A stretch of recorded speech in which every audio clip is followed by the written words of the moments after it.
access to data and like artificial intelligence right now than at literally any point in human history. Absolutely. It's unprecedented. Right. So logically, you'd think the business decisions you have to make every day should be easier than ever, but they aren't. No, they're actually getting harder. Yeah. In fact, if you work with strategy or insights or really any kind of corporate data, you've probably noticed that actual decisions are getting significantly harder to make. You're just drowning in it. Exactly. You're practically drowning in all this polished information. Yeah. Yet you're completely starving for actual clarity. It is, it's the defining paradox of the current corporate era, really. Yeah. We've built these incredible engines for processing information, but we've completely forgotten that, processing information and making a decision are two fundamentally different actions. Two totally different things. Right. And we're conflating them at our own peril. And that distinction, that exact paradox is why we're doing this deep dive today. We're looking at a really fascinating, highly provocative presentation that was recently delivered at the IIX APAC conference over in Bangkok. Which is a major gathering for insights and strategy professionals, by the way. Huge gathering. And the core mission of our deep dive today is this. If you are feeling totally overwhelmed by this endless flood of AI-generated reports at your job, we're going to break down why your most valuable asset moving forward isn't your ability to synthesize data. Because the AI already has that handled. Exactly. AI has it covered. Your absolute bottleneck, and really your biggest opportunity right now, is your human judgment. Yeah, the foundational argument from the presentation establishes this very clear division of labor for the near future. Which we desperately need. We do, and it's that AI is perfectly built to do the processing. It thrives on crunching millions of data points. Right, yeah. Spotting the hidden trends, generating those incredibly eloquent summaries. Exactly, but human intelligence absolutely must hold the monopoly on deciding. So, to really understand the stakes here, I want to set a scene that I guarantee will give you, anyone who has ever worked in a corporate office, instant flashbacks. Oh boy, the classic boardroom scene. Yes. So imagine a senior leadership team is gathered in a boardroom.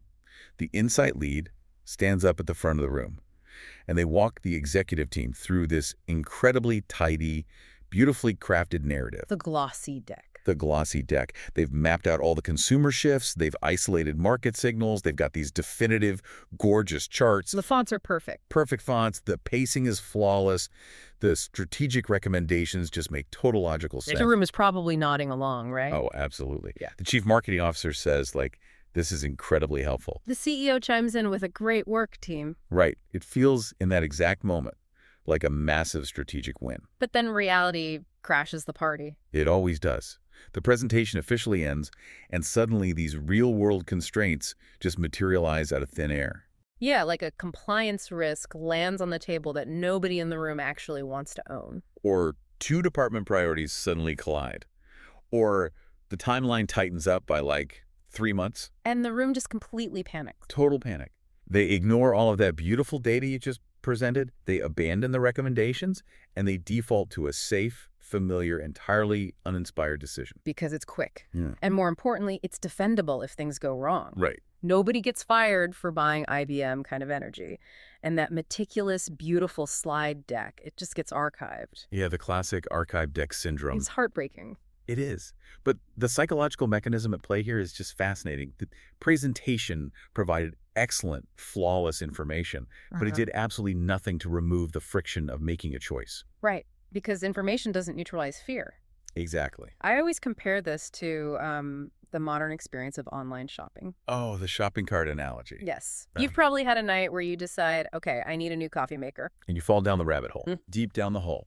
You spend 3 hours meticulously researching. You're reading all the Reddit threads from 2019. You compare the wattage. You cross-reference customer reviews. You've got 50 tabs open. 50 tabs. And you put 50 different highly researched options into your digital cart.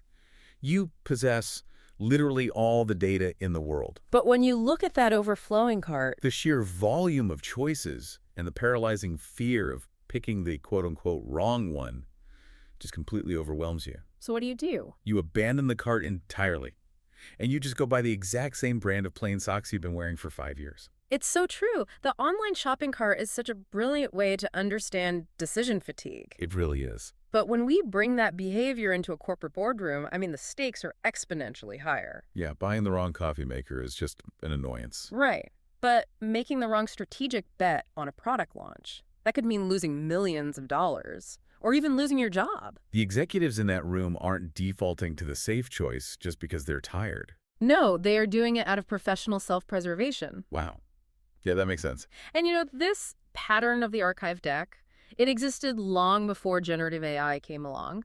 But the warning we are looking at today is that this dynamic is about to become an absolute epidemic. Because AI is making it so frictionless to build those massive, overwhelming decks. Yes, exactly.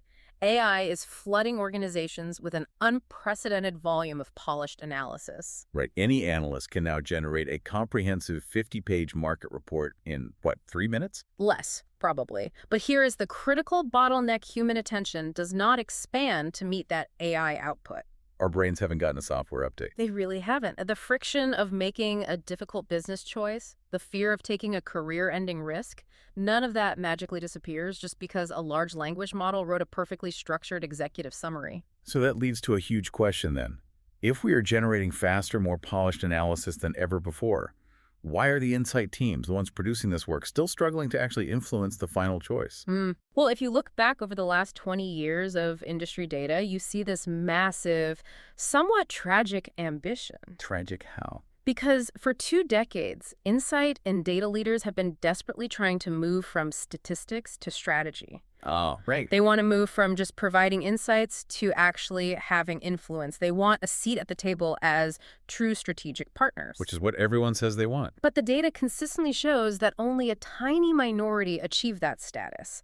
The rest are kept fundamentally downstream. Downstream, meaning what exactly? Meaning they are treated as order takers, they deliver the output, they hand over the report, and then they politely leave the room before the actual decisions are made. Okay, wait, I have to push back on this a bit. Sure, go ahead. Shouldn't generative AI inherently fix that downstream problem?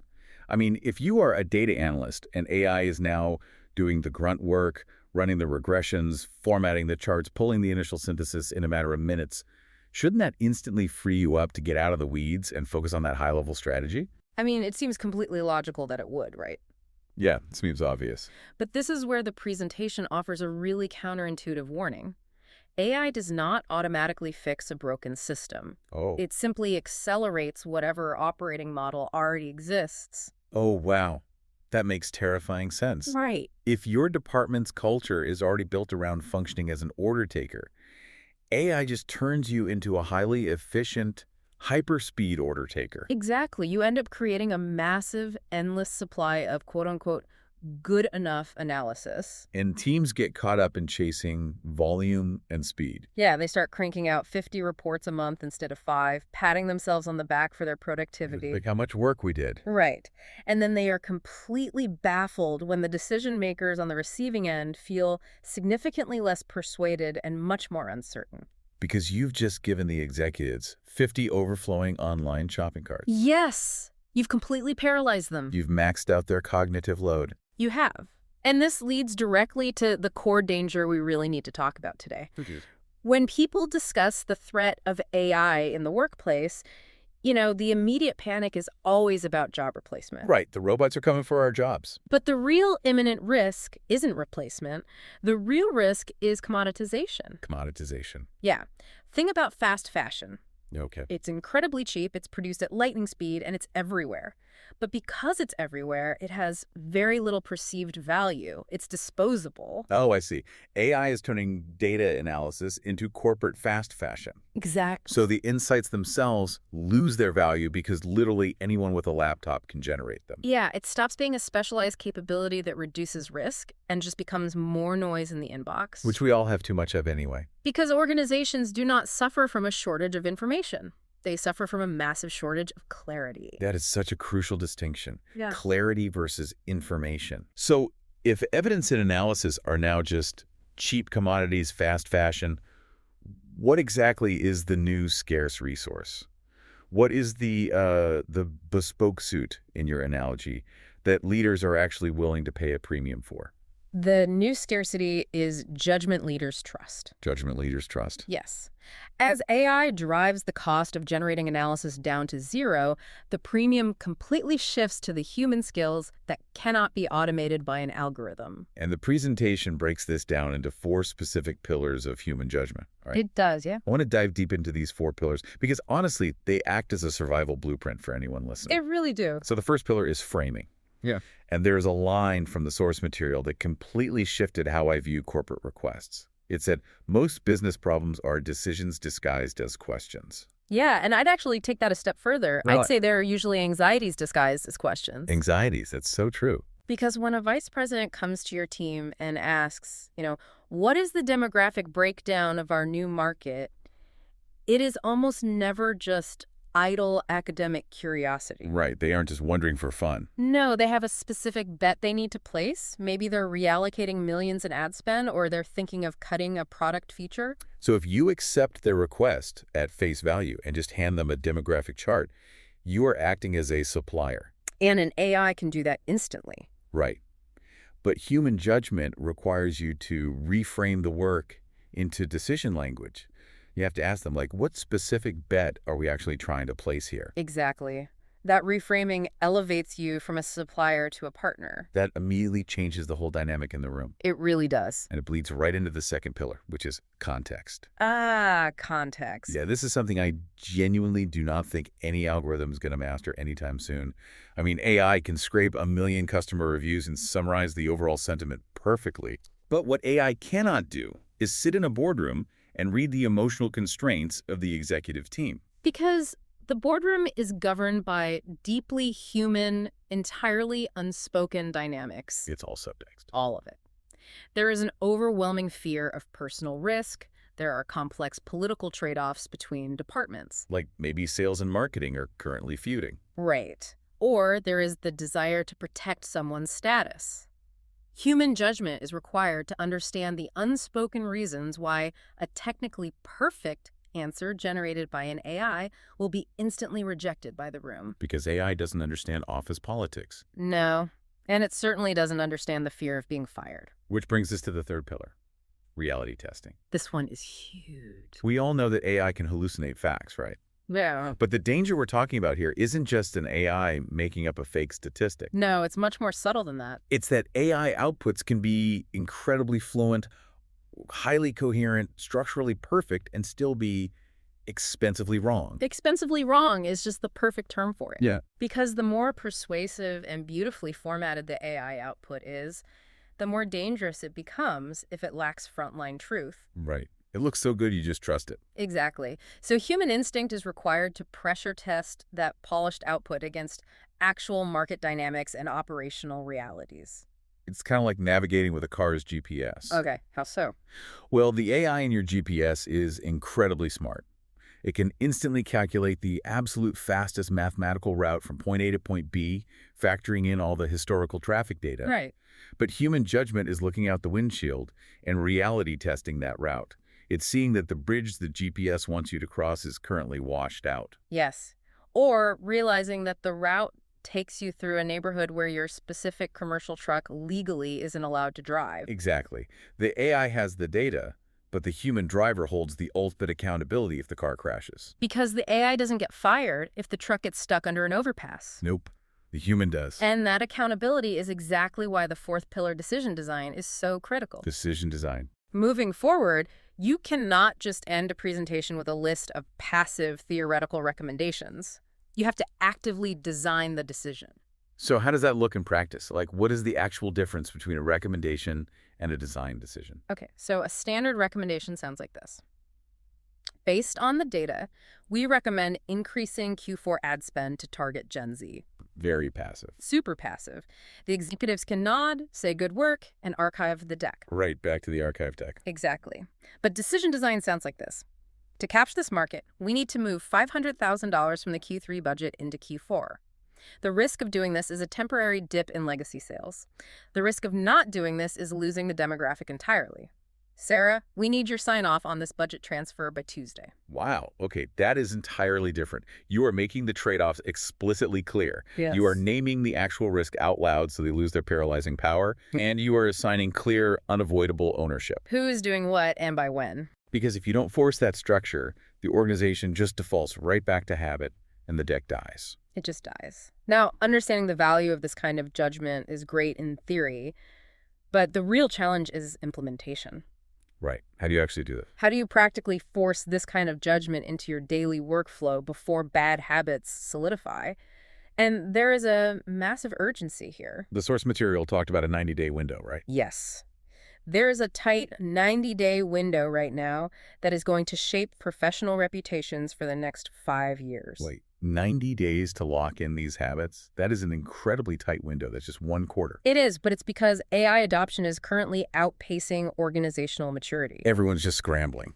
Exactly. People are scrambling to figure out how to use these tools, and the workflows we lock in right now will define our roles for years. So if you lock in the habit of just being an AI prompting order taker. Your role will be commoditized. Fast fashion. Right. So to prevent that, the presentation laid out a highly practical framework you can use as a filter for every single piece of work you do. It's called the 3 gates. The 3 gates. Let's really break those down because they force friction before the presentation even happens. Right. Before you share any piece of AI output or present any research slide, you have to force the conversation through 3 specific gates. What? So what?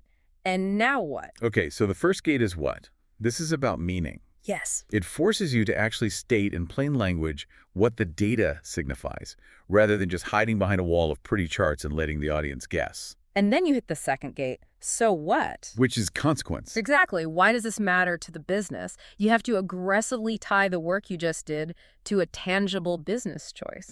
Because if the data doesn't impact a choice we are making today, why are we wasting time looking at it? We shouldn't be. And that leads to the final gate, now what? This is about ownership. Yes, the antidote to the archive deck. It turns a theoretical conversation into actual forward movement by deciding who is taking action and what the immediate next step is. Now, implementing those 3 gates requires a profound mindset shift. And there are 3 specific tactical shifts professionals need to make to survive this transition. Okay, let's go through them. Shift number 1, you have to start framing your work strictly as behavior change. Behavior change. The presentation highlighted a discipline known as cat sight for this, right? Yes, a cat sight. Let's spend some time on this because it sounds like a massive departure from how most teams currently operate. Yeah. How does that discipline actually work? Well, think about how this methodology works in practice. It forces you to map out the exact behavioral journey of your target audience. So you aren't just dumping a report that says, like, consumers like our new flavor. Right. Instead, you are rigorously mapping the current consumer attitude, identifying the specific behavioral shift the business requires them to make, and defining the core tension that is currently preventing that shift. You map the current state to the target behavior through deep human insight. Exactly. Because leaders do not pay for abstract knowledge. They pay you to change what their customers buy or to change what the business prioritizes. So if we are entirely focused on changing executive or consumer behavior, that completely changes our relationship with the AI itself. It really does. Which leads to shift number 2, repositioning AI. We can't use it to write the final slide anymore. We have to use AI as a force multiplier for exploration, not as an author of conclusion. Precisely. Use the AI to scan massive, unstructured data sets for hidden patterns that a human would just miss. Or use it to generate like 5 strong counter-arguments to your own strategy. Yes. So you can pressure test your logic and widen your options. Let the AI do the heavy lifting of exploration, but the human must always hold the pen on the final strategic conclusion. And holding the pen brings us to the 3rd shift, which is honestly the most fascinating paradox of this entire deep dive. It really is. The 3rd shift is produce fewer presentations and more decision-ready outputs. Produce less. Doing less traditional slide craft actually creates more commercial value. I mean, it sounds completely contradictory to how corporate America operates, doesn't it? Oh, totally. Insight teams justify their entire existence by producing massive presentations. But the proof was literally in the room during the keynote in Bangkok. This was amazing. Yeah.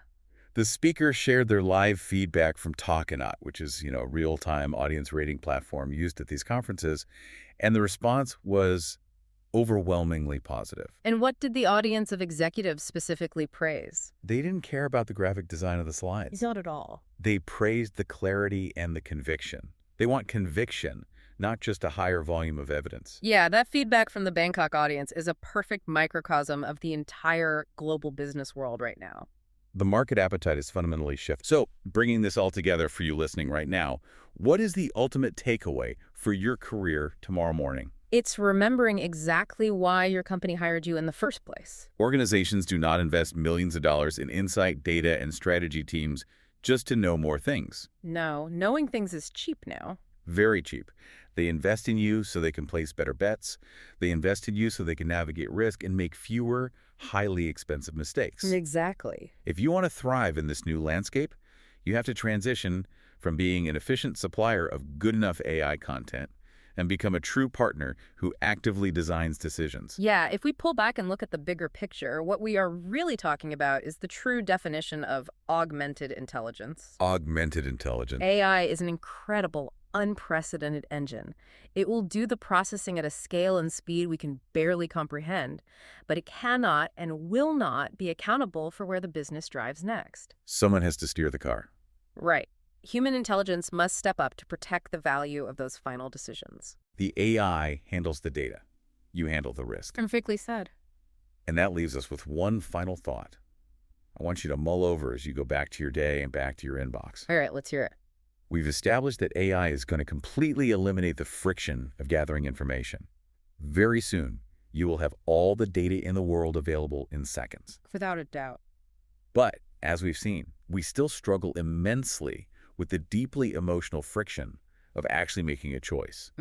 So, if gathering information is no longer the bottleneck, will the most valuable, highest-paid executives of the future look less like traditional data scientists and more like psychologists? Oh, wow. Will the future belong to people who specialize in organizational courage leaders who know how to help teams overcome their paralyzing fear of making a bet? That is a fascinating question. Will they be the ones coaxing us to finally check out our online shopping cart instead of abandoning it out of fear just to buy the exact same pair of socks?